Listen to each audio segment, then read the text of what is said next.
Hello दोस्तों, क्या हाल चाल। मैं विपुल राम शर्मा एक बार फिर आप लोगों का स्वागत करता हूं आपके अपने इस प्यारे से परिवार ऑफिशियल वीआईपी क्लासेस में। दोस्तों, जैसा कि आप जानते हैं, यहाँ पर हम तिरंगा सीरीज में हम लेकर के आ रहे हैं इंटरमीडिएट और 12th के यूपी बोर्ड के जितने भी छात्र छात्राएं हैं 2023 में अपनी परीक्षा देने वाले हैं, उन सभी के लिए हम यहाँ पर आप लोगों के लिए प्रीवियस ईयर पेपर सोल्व करा रहे हैं। ठीक है, जिसका सेट नंबर 3 2020 का यहाँ पर आपका चल रहा है और इसका पार्ट नंबर 3 यानी तीसरे घंटे में आपको क्वेश्चन कहां कहां से सोल्व करने हैं ये हमको देखना है। ठीक है, जैसे कि हमने पूरी की पूरे सेट को 3 पार्ट में डिवाइड किया है। मैंने आपको बताया है फर्स्ट आवर का जो क्वेश्चन होगा 1 से लेकर 4 तक का होगा। सेकंड घंटा जो होगा उसमें हम क्या करेंगे, 5 और 6 के क्वेश्चन खत्म करेंगे और 8वें में 7, 8 और 9 लास्ट वाले पीरियड में तीसरे जो आपका टाइम रहेगा तीसरे घंटे में आपको क्या करना है, 7, 8, 9 को कंप्लीट करना है। एक आधा क्वेश्चन ऊपर नीचे हो जाए कोई दिक्कत नहीं। चले बात करते हैं, देखें जल्दी जरा। जो क्वेश्चन करा चुका हूं उसको रिपीट कराने में कोई फायदा नहीं होगा, हमको आप बाकी वीडियो से आप देख रहे हो और सारी वीडियोस रेगुलर देखेंगे। मैं आपसे फिर कह रहा हूँ, ठीक है, ऐसा ना हो कि कहां से छूट गई। जहां से आपकी वीडियो छूटी हुई है वहीं से देखना स्टार्ट करें। आज कौन सी वीडियो अपलोड हुई है इससे आपको कोई दिक्कत नहीं है। मैं फिर बता रहा हूं, ऐसा नहीं है, वीडियो को आप क्रम के अनुसार देखें तो ज्यादा अच्छा होगा। ठीक, चलिए देखें जरा। लास्ट क्वेश्चन मैंने आपको करा दिया था, 6 तक मैंने आपको करा दिया था आई थिंक। ठीक है, बेलन वाला लास्ट क्वेश्चन था, है ना, जिसमें हमने उसके बीच से निकाला था और 2 क्षेत्र वहां पर बनाए थे। बात करते हैं नेक्स्ट क्वेश्चन की। क्वेश्चन नंबर 7 आपकी स्क्रीन पर है ना। देखिए जरा 7 की अगर मैं बात करता हूं तो 7 हो जाता है अन्योन्य परिऋण। क्या होता है देखो, एक तो होता है स्वपरिऋण और एक होता है अन्योन्य परिऋण। स्वपरिऋण में क्या होता है, एक ही कुंडली होती है, उसके ही फ्लक्स में परिवर्तन होता है और फ्लक्स में परिवर्तन करने से चुंबकीय क्षेत्र में परिवर्तन होता है, जिसके कारण धारा उत्पन्न होती है। समझ में आई बात। लेकिन अन्योन्य परिऋण में 2 कुंडलियां होती हैं। कितनी कुंडलियां होती हैं, 2 कुंडलियां होती है। देखो इसमें ऐसा लिखेंगे आप क्या कि इसमें 2 प्रमुख कुंडलियां होती हैं। एक तो होती है प्राथमिक, एक होती है द्वितीयक।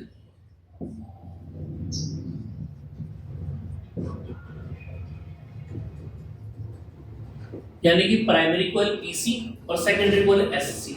अब जिनमें से एक कोयल के फ्लक्स में आप परिवर्तन करते हैं, एक कुंडली के फ्लक्स में तो आप परिवर्तन करेंगे, जैसे कि मैं आपको दिखाऊं यहां पर।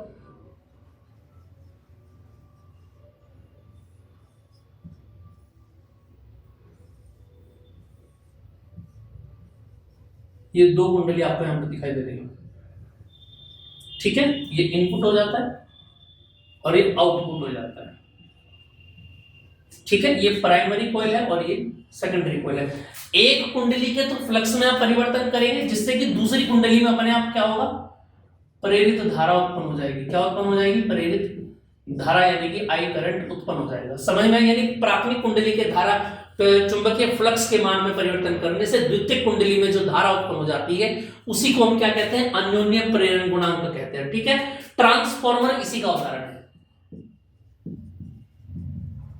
तो आपके मोहल्ले में ट्रांसफार्मर लगा होता है, आपकी गलियों में जो आपके जो क्षेत्र में ट्रांसफार्मर लगा होता है, जहां से एक साथ बिजली छोड़ी जाती है ना, आप ऐसा समझ लें, वो इसी की थ्योरी के ऊपर काम करता है। ठीक है, क्लियर बात समझ में आ गई। ठीक है, अब स्वपरिणत गुणांक का फॉर्मूला क्या होता है, m बराबर, याद रखना, 5/i, n से मल्टीप्लाई इसमें कर सकते हैं आप। ठीक है, ये m हो जाता है आपका अन्योन्य प्रेरण गुणांक। क्लियर है, यहां तक की कोई दिक्कत हो तो बताएं जल्दी जरा।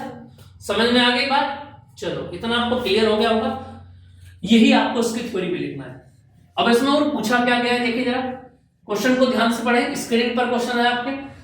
देखो दूसरे पार्ट में क्या बोला गया है कि समीप रखी 2 कुंडलियों के एक युग्म का अन्योन्य प्रेरण 1.5 है।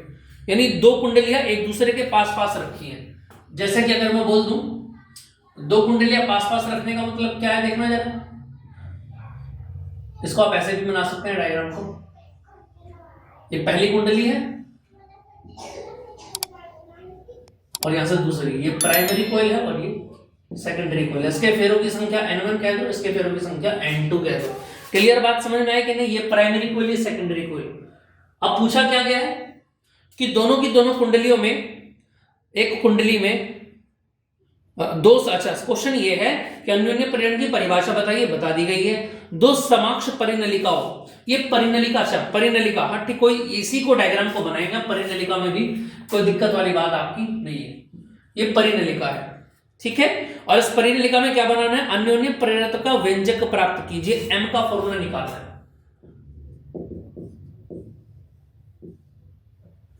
परिनलिका में एम का फॉर्मूला, आ रही है बात, समझ में नहीं आ रही है? इससे अलग तो कुछ नहीं पूछा गया, कुछ भी नहीं पूछा गया, ठीक है। देखो जरा, अगर परिनलिकाओं के बीच मुझको एम निकालना हो, अगर मैं बोलूं यहां पर, देखना यार, परिनलिकाओं के बीच परिनल, एम बराबर क्या होता है बताना जरा भाई। फॉर्मूला तो यही है हमारा, m बराबर n इंटू 5/9, यही तो फॉर्मूला है ना। n को रहने दो फिलहाल, 5 से लगा लेंगे आप क्वेश्चन को, क्योंकि n ऊपर से बन करके आएगा। तो क्या बन गया ये, m बराबर 5/i बन गया। क्लियर बात समझ में आई नहीं? और दूसरी कुंडली के कारण है, तो दूसरी कुंडली के फ्लक्स में जो उत्पन्न होगा तो यानी 5/2 आ जाएगा। क्लियर है? यानी हमको क्या चाहिए, यहां से 5/2 की वैल्यू चाहिए। क्लियर बात समझ में आ रही है? और 5/2 निकालने के लिए आपको क्या करना पड़ेगा, देखो सबसे पहले आपको चुंबकीय क्षेत्र निकालना पड़ेगा। समझ में आ रही है बात या नहीं? तो देखना जरा, अगर मैं बोलूं यहां पर क्या कि परिनलिका के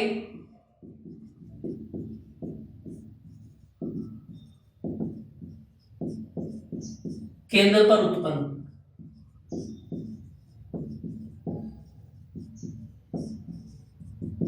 चुंबकीय क्षेत्र B बराबर क्या होता है बोलो, μ0 n इंटू आई। भाई केंद्र पर ये होता है कि नहीं होता है बताना जरा फॉर्मूला। B बराबर μ0 ni होता है ना, और इसको आप कन्वर्ट भी कर सकते हैं, μ0 इंटू n को क्या लिख सकते हैं बोलो, n/l। इसको n1 कह सकते हैं आप और इसको i1 कह सकते हैं। इक्वेशन नंबर 1 बन गई। ये आपने क्या निकाला, चुंबकीय क्षेत्र निकाला है। क्या निकाला है, चुंबकीय क्षेत्र। अब इसी क्षेत्र से क्या निकालना है कि द्वितीय परिनलिका जो है आपकी, उस द्वितीय परिनलिका में फाई कितना बनेगा ये बताना है। तो देखना जरा, सेकंड परिनलिका में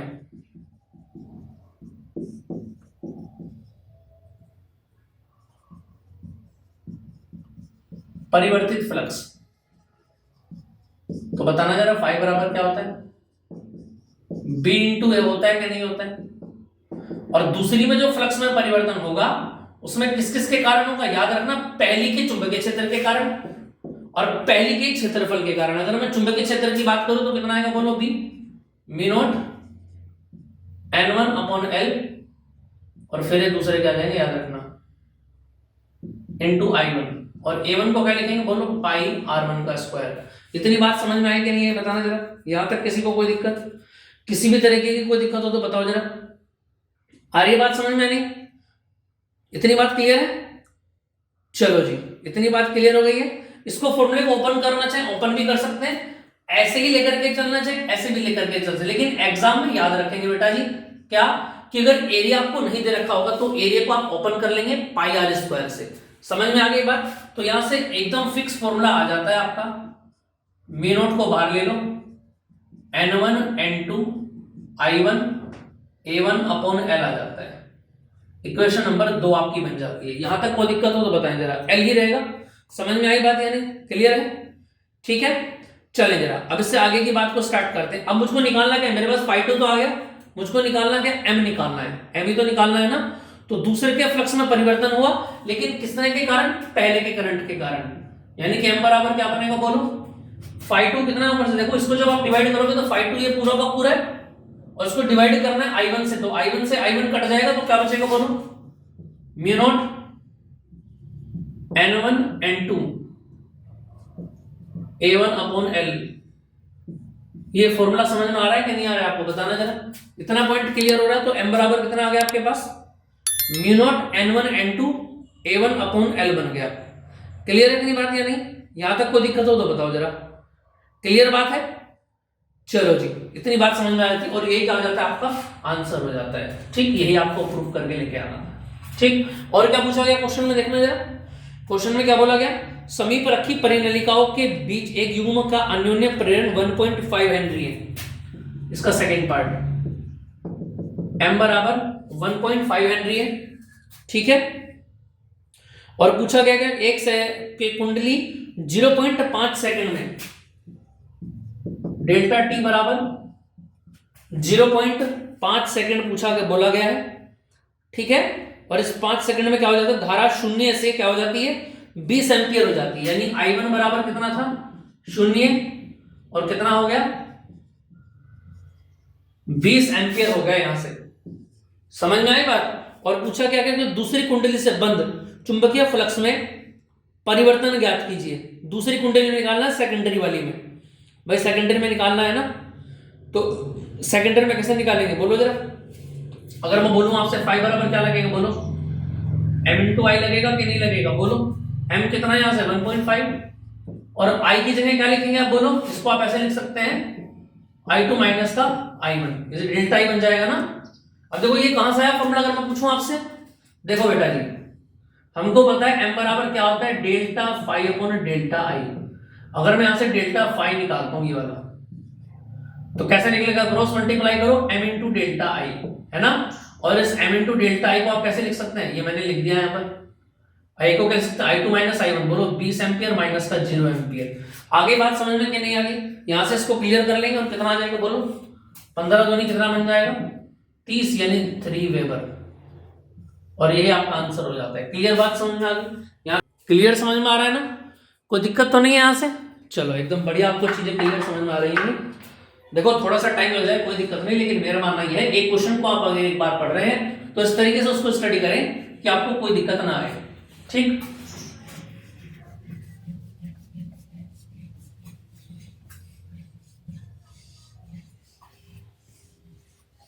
चलिए नेक्स्ट पर आते हैं।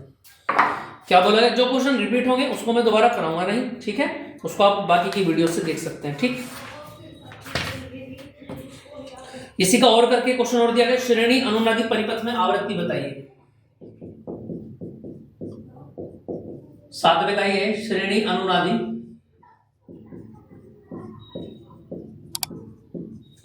परिपथ में आवृत्ति। ये तो मैंने आपको बताया था शायद। भाई इसकी शर्त क्या, अगर आपसे शर्त पूछी जाए तो शर्त याद रखना, XL बराबर क्या होता है XC होता है। समझ में आ रही है बात या नहीं। लेकिन इसमें पूछा गया आवृत्ति परिवर्तन तथा धारा वक्र, आवृत्ति परिवर्तन का ग्राफ बनाना है, और क्या बनाना है धारा परिवर्तन, यानी चेंज इन करंट का वक्र आपको बना के देना है। समझ में आई बात या नहीं। यानी अगर मैं बोलूं उसकी फ्रीक्वेंसी कितनी बनेगी, तो फ्रीक्वेंसी कितनी होती है बोलो 1/2 पाई √1/L/C। ये आवृत्ति होती है। क्या होती है ये आवृत्ति होती है। अब इसमें पहली बात पूछी गई है, दो बातें पूछी गई, देखो मैं आपको बता देता हूं दोनों बातें क्लियर करके क्या क्या बातें बोली गई है। पहला पार्ट बोला गया क्या, आवृत्ति परिवर्तन का वक्र।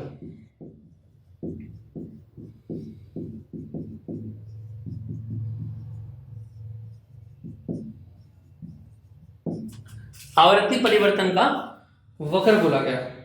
एक मार्क करो तो भी यहां पर, चलो ठीक है। देखो जरा, अब इसमें क्या बोला गया, आवर्तन परिवर्तन का वक्र बताना है, ठीक है। यानी I मैक्सिमम और F के बीच में वक्र बनाना है। देखना जरा, जहां तक भी ग्राफ जाएगा वो तो बनेगा I मैक्सिमम आपका, और नीचे बन जाती है फ्रीक्वेंसी। क्लियर है। और यानी अगर मैं इस पॉइंट पर क्लिक करता हूं तो यानी कहने का मतलब है यहां तक का करंट क्या जाएगा मैक्सिमम जाएगा, और ग्राफ कुछ इस तरीके का बनेगा। ये दिखाई दे रहा है आपको ग्राफ, यही आपका ग्राफ बनेगा, ठीक है। और ये I मैक्सिमम क्या होगा, यही पॉइंट I मैक्सिमम कहलाता है। इतनी बात समझ में आ गई, क्लियर है इतनी बात। ये 0 का पॉइंट होता है, ये F रिप्रेजेंट करता है और ये I रिप्रेजेंट करता है। ये हो गया आपका आवृत्ति परिवर्तन का ग्राफ। इसको आप स्टडी कर लेंगे इसी हिसाब से। क्लियर है बात समझ में आ गई, इतनी बात समझ में आ गई, ठीक है। चलो नेक्स्ट क्वेश्चन देखते हैं। अब नेक्स्ट में क्या बोला गया कि श्रेणी वाले परिपथ में धारा परिवर्तन का वक्र बताइए।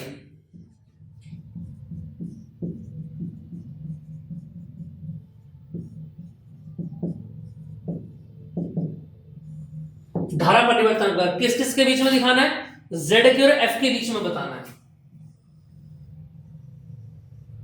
फिर दोबारा से F हो गया, ये Z हो गया। इसी का एक ग्राफ बन जाएगा। आ रही है कि नहीं आ रही बात समझ? और z की अगर हम बात करें, जैसे यहां पर i मिनिमम और मैक्सिमम हो गया था, ऐसे इस पॉइंट पर z क्या बन जाएगा? मिनिमम बन जाएगा। आगे बात समझ में नहीं? ये ग्राफ याद रहेगा आपको कि, और ये z जो है r का ही काम करता है, याद रखना। इसको आप प्रतिबाधा बोलते हैं ना, इसको आप r भी बोल सकते हैं। क्लियर बात समझ में आ गई? ये ग्राफ आप बहुत अच्छे से ध्यान रखेंगे। 2020 के जितने भी विद्यार्थी हैं, 24 वाले नहीं, 20 वाले केवल, जिनको एक ही बार में पताका लहराना है, उनके बारे में यहाँ पर बात चल रही है। ठीक है, चलो। कुछ बच्चे ऐसे भी है ना जो लंबी पारी खेल जाते हैं, है ना, उनका यहाँ पर कोई काम नहीं है। जिनको एक ही बार में करेक्ट करनी है सारी चीजें, वो बस यहाँ पर ध्यान देंगे। ठीक, चलो, ये क्लियर हो गया होगा आपको? चले भैया, इसको आप स्क्रीनशॉट लेना चाहे ले सकते हैं। चलो, अब थोड़े से ना आगे के सेट थोड़े स्पीड से चलेंगे, क्योंकि मैं सोच रहा हूं, मैंने आपको पहले भी बताया था, कम से कम 2015 तक के आपके सेट में करा सकूं। ठीक, उससे आगे करने की जरूरत है नहीं। वैसे तो 2016 तक आप कर लें, 17 तक बहुत रहेगा, लेकिन टाइम जो बचा तो फिर हम 15 तक आपको कराएंगे। ठीक, देखें। अच्छा, एक क्वेश्चन और बोला गया इसमें, क्या एक बात और बोली गई है कि रेडियो में 800 किलो हर्ट्ज से 1200 किलो हर्ट्ज तक की आवृत्ति परास वाली रेडियो, 800 किलो हर्ट्ज से 1200 किलो हर्ट्ज तक की आवृत्ति है।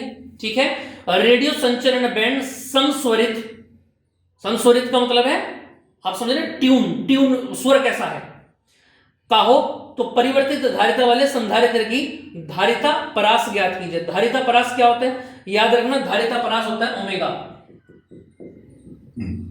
ओमेगा पूछा गया है। अब यहां से क्वेश्चन ये 2 पॉइंट में डिवाइड हो जाता है। एक तो ये हो गया,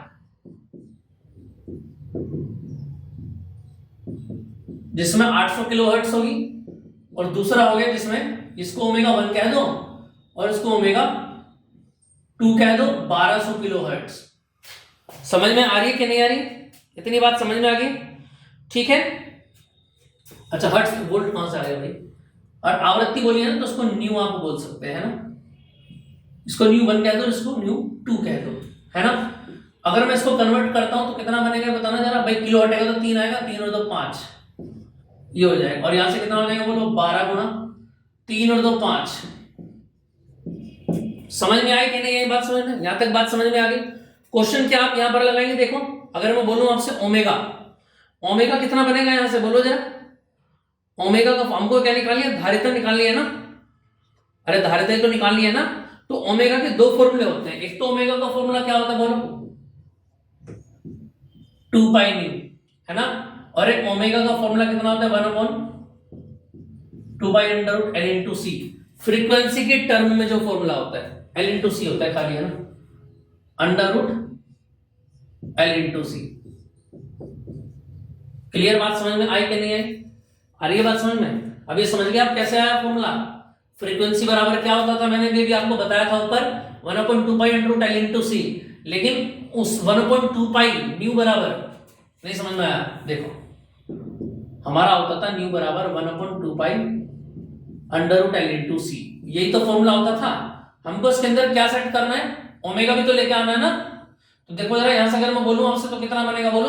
2 पाई इधर आ गया, तो 2 पाई न्यू एक साइड हो गया, और 1/√L इंटू सी एक साइड हो गया, और ये 2 पाई क्या बन गया? ओमेगा 1 बन गया, और 1/√L इंटू सी बन गया।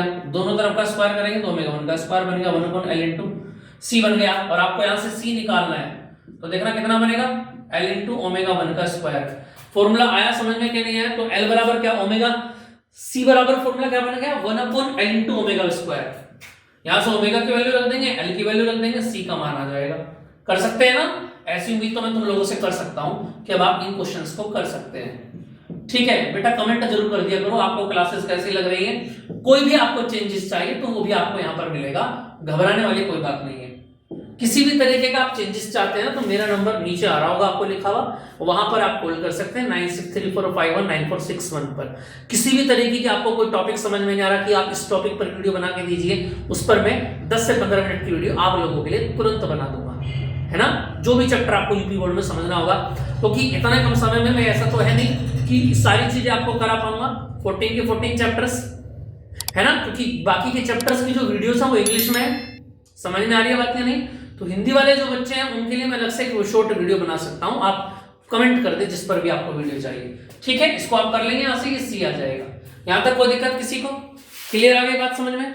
चलिए जी नेक्स्ट क्वेश्चन पर चलते हैं। देखिए जरा,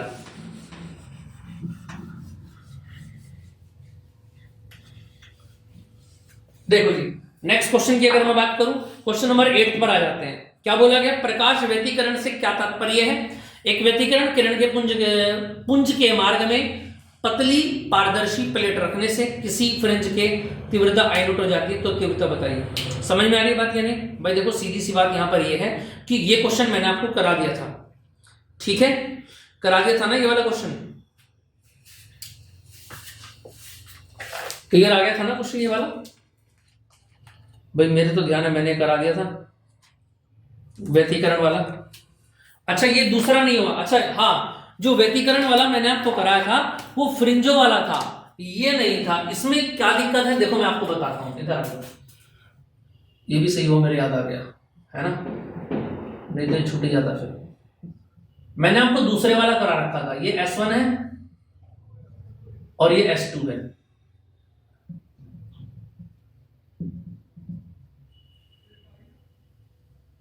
ठीक है,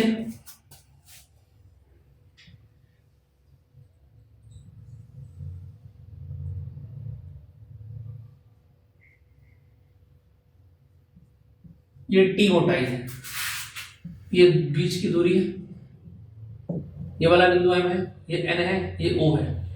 समझ में आ रही है बात?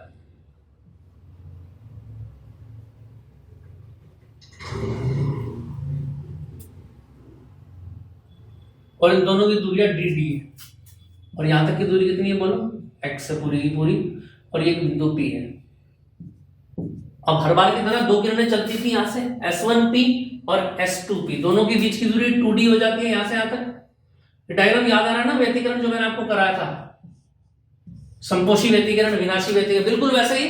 बस थोड़ी सी देखो, पहली किरण का रास्ता क्या है? दूसरी किरण S2P गई और दूसरी किरण S1, पहली किरण S1P गई। लेकिन यहां एक समस्या है कि ये तो वायु में चली, लेकिन यहां पर एक अपवर्तनांक है म्यू। यहां एक माध्यम की छोटी सी एक स्लैब रखी गई है ना, इसके लिए हमको बात निकालनी है। क्लियर बात समझ में आ रही है कि नहीं आ रही? यानी कहने का मतलब ये, अगर मैं बोलूं आपसे क्या, S1 से P तक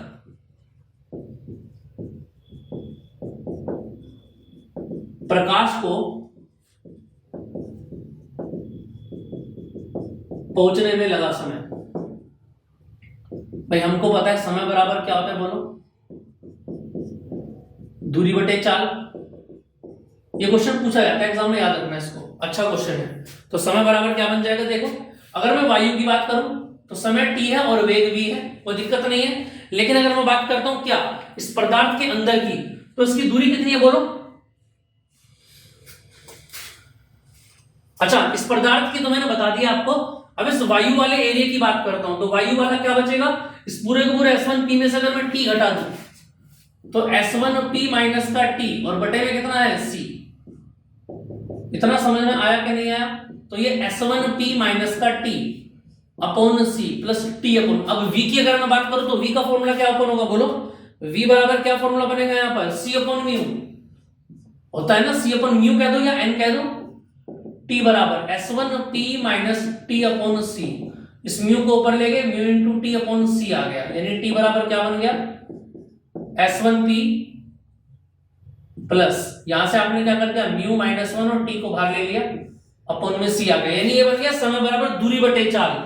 तो अगर मैं बोलूं आपसे कुल दूरी कितनी आया, तो दूरी कितनी बनी? S1P plus mu minus 1 into T. अगर मैं बोलूं यहां से टोटल दूरी कितनी बनेगी बोलो? पूरी की पूरी दूरी का पथांतर कितना बनेगा? तो देखना डेल्टा x बराबर क्या बनेगा?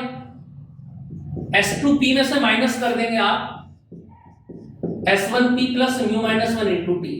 भाई पथांतर कब निकलता है? जब इस वाली दूरी को S2P को S1P में से घटा देंगे, और S2P तो पूरा का पूरा है, लेकिन यहां से यहां तक जाने में वायु में से भी गया और कांच में से भी गया, तो दोनों की दूरी ये आ गई। तो ये डेल्टा x बराबर क्या बन जाएगा बोलो?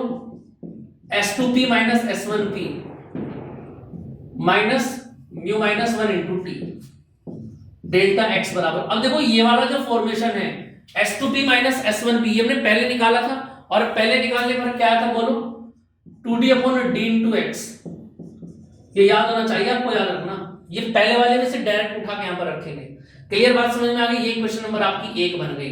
क्लियर है? ये कुल विस्थापन आ गया आपका। ठीक है, अब मैं बोलूं यहां पर शर्त के अनुसार, शर्त के अनुसार डेल्टा एक्स बराबर क्या होता है बोलो, n इंटू लैम्डा होता है। तो डेल्टा एक्स की वैल्यू बोलो ऊपर से 2D upon D into x minus का म्यू माइनस 1 इंटू टी, और बराबर क्या बनेगा, n इंटू लैम्डा। आई बात समझ में? नहीं तो पूरा का पूरा क्वेश्चन आ गया यहां से, और म्यू को म्यू के पास ले चलो, इसको जब इधर लेके आएंगे तो n इंटू लैम्डा और माइनस का इधर आके प्लस बन जाएगा, म्यू माइनस 1 इंटू टी, और x बराबर क्या बनेगा बोलो, d upon 2d n into lambda plus mu minus 1 into T. और अगर मैं बोल दूं क्या कि या यदि प्लेट न हो तो यानी टी का मान कितना बन गया, 0 बन गया। तो देखना d अपॉन 2d, इसको 0 रखने से सारा 0 बन गया, तो क्या बचेगा, n इंटू लैम्डा।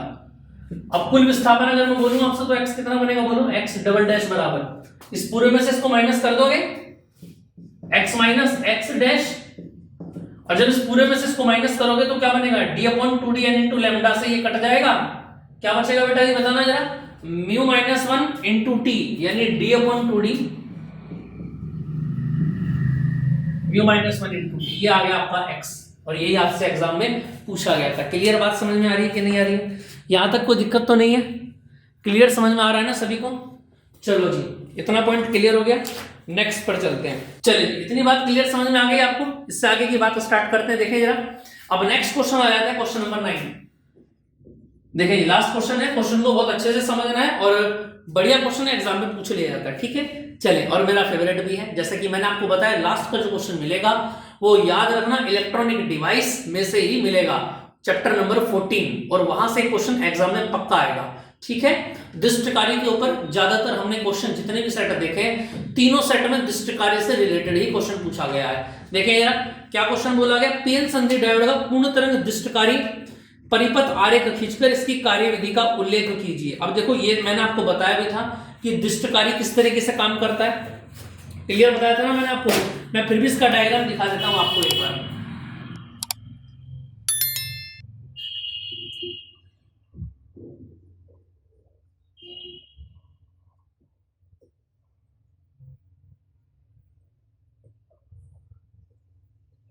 ये प्राइमरी कॉइल है, और कुछ दूरी पर क्या मिलेगा,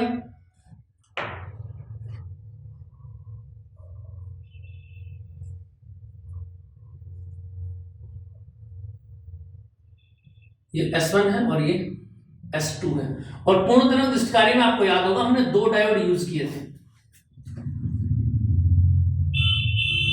इसका नाम D1 था और एक का नाम D2 था।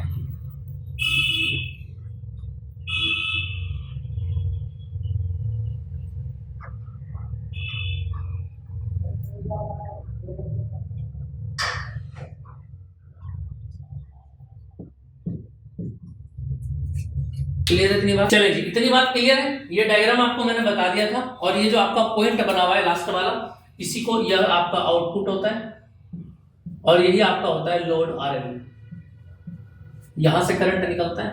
ठीक, और ये आपका डायोड, ये PN हो जाता है, और ये भी आपका PN हो जाता है। इतनी बात क्लियर है? यहां तक कोई दिक्कत किसी को? चले, ये हो जाता है आपका पूर्ण तरंग दृष्टिकारी। देखो मैं आपको इसकी लैंग्वेज नहीं बता रहा हूं, क्योंकि मैंने पहले भी करा रखा है क्वेश्चन, इंपोर्टेंट क्वेश्चन है, एक बार थोड़ा सा बस यहां पर बता देता हूं। सबसे पहले हम क्या करते हैं, S1 को प्लस देते हैं, और जब S1 को प्लस देते हैं तो P पर भी प्लस आ जाता है, जिसके कारण डायोड D1 कैसा हो जाता है, अगर अभिनत में हो जाता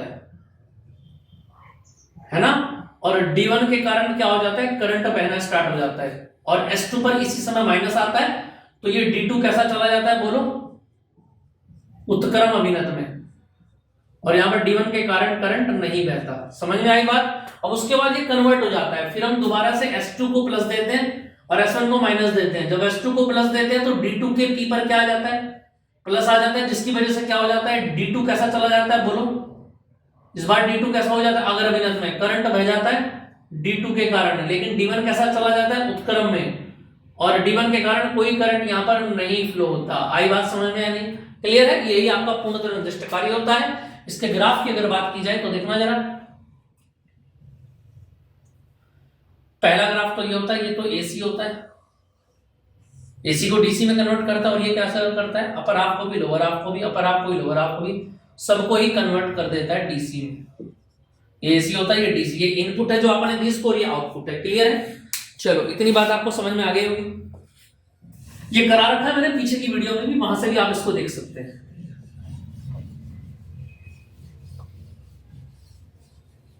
क्लियर है इतनी बात? चलिए देखें जरा, इसके बाद नेक्स्ट आ जाता है बेटा ये हमारा पीएनपी और एनपीएन ट्रांजिस्टरों के प्रतीक बनाइए। देखो अगर मैं बात करूं पीएनपी की, तो सीधा सीधा डायग्राम बन जाता है ऐसा, ये पी, ये एन, ये पी, ये ई होता है, ये बी होता है, और ये सी होता है। इसको उत्सर्जक बोलते हैं, इसको आधार, और इसको क्या बोलते हैं, संग्राहक बोलते हैं। अमीटर, बेस और कलेक्टर, है ना। अगर इसके डायग्राम की बात करें, इसको फिट कैसे करते हैं याद रखना, ये एक नंबर में पूछा जाएगा आपसे। संकेत इसका ई, बी और सी। देखो पीएनपी जब होता है ना आपके पास, तो पीएनपी में याद रखना हमेशा ई से बी की तरफ को निशान लगता है। लेकिन अगर मैं बात करूं एनपीएन की, एनपीएन, ई, बी और सी, इसका डायग्राम कैसा बनता है, बनेगा बिल्कुल ऐसे, थोड़ा सा चेंज हो जाता है बस। ई, बी और सी, इसका डायग्राम नीचे को है, इसका ऊपर को बनेगा। क्लियर बात समझ में आ गई? ये पीएनपी होता है और ये एनपीएन होता है। और एग्जाम में क्वेश्चन पक्का आएगा 2023, याद रख लेना। दोनों में से क्वेश्चन जरूर पूछा जाएगा, एनपीएन का संकेत या पीएनपी का संकेत। ठीक है? क्लियर है? चलिए बात को करते हैं आगे स्टार्ट। अब इसमें एक बात और पूछी गई कि दोलित्र के रूप में ट्रांजिस्टर का उपयोग परिपथ चित्र द्वारा दर्शाइए। इसका डायग्राम थोड़ा सा बड़ा है, तो मैं आपको डायरेक्ट इसका डायग्राम ही बेटा जी यहां पर दिखाता हूं। ठीक है? बाकी मास्टरमाइंड के मॉडल से आप इसको स्टडी कर सकते हैं। इस वाले क्वेश्चन को जो मैं बताऊंगा आपको, वहां से आपको थोड़ा सा और ज्यादा क्लियर हो जाएगा, है ना। कुछ ज्यादा खास सवाल है नहीं, लेकिन एग्जाम में पूछा गया तो खास हमारे लिए बन जाता है। ठीक, देखिए जरा क्या बोला गया। अब देखो यहाँ पर 3 इसके मेन भाग होते हैं दोलित्र के। एक तो होता है टैंक परिपथ, अगर मैं बात करूं 3 अलग अलग भाग इसके इंपॉर्टेंट। देखो डायग्राम आपको दिखाई दे रहा है सामने, क्लियर। अब ये डायग्राम थोड़ा सा पेचीदा लग रहा है आपको, लेकिन जब आप इसको मॉडल से स्टडी करेंगे एक एक पॉइंट क्लियर, तो आपको एक एक बात समझ, क्योंकि इसकी थ्योरी थोड़ी सी लेंथी है। समझ में आई बात? अब देखो इसके अंदर अगर मैं बोला जाऊं तो आपको एक तो टैंक परिपथ हो गया, क्लियर बात समझ में आ रही है। और टैंक परिपथ में क्या होता है, केवल L1 और C समांतर क्रम में जुड़े रहते हैं, याद रखना। L1 व C समांतर क्रम में जुड़े रहते हैं, जैसा कि आपको डायग्राम में दिखाई दे रहा है मिडिल वाले पार्ट में। ठीक है? दूसरा पार्ट इसका क्या आ जाता है, दूसरा पार्ट ट्रांजिस्टर प्रवर्धक आ जाता है। ट्रांजिस्टर, अब प्रवर्धक आपके सिलेबस में है नहीं, लेकिन फिर भी यानी कि डेल्टा, अल्फा, बीटा और गामा 3 तरीके के प्रवर्धक थे, लेकिन ये आपके सिलेबस में है नहीं। लेकिन फिर भी यहां पर देख लेंगे आप, ट्रांजिस्टर प्रवर्धक होता क्या है। देखो याद रखना, ट्रांजिस्टर प्रवर्धक क्या करता है, ऊपर के जो टैंक परिपथ है आपके, है ना, और टैंक परिपथ से आपको क्या मिलेंगे, वैद्युत दोलन।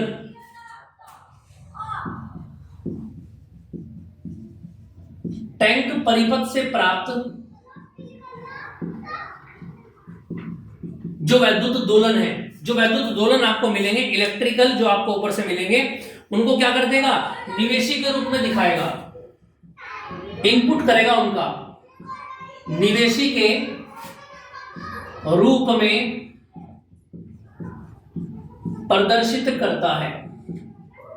आई बात समझ में? क्लियर है? और तीसरे पॉइंट की अगर मैं बात करूं तो तीसरा पॉइंट क्या आ जाता है, पुनर्भरण, रिपीट करता है। क्या करता है, पुनर्भरण करता है, रिपीट करता है परिपथ को। ये इस परिपथ को क्या करता है, फिर दोबारा से रिपीट करने का काम करता है। आगे बात समझ में नहीं? क्लियर है? आई बात समझ में नहीं? यानी निवेशी सिग्नल को फिर दोबारा लौटा देता है। जो निवेशी सिग्नल मिलता है, विदेशी सिग्नल को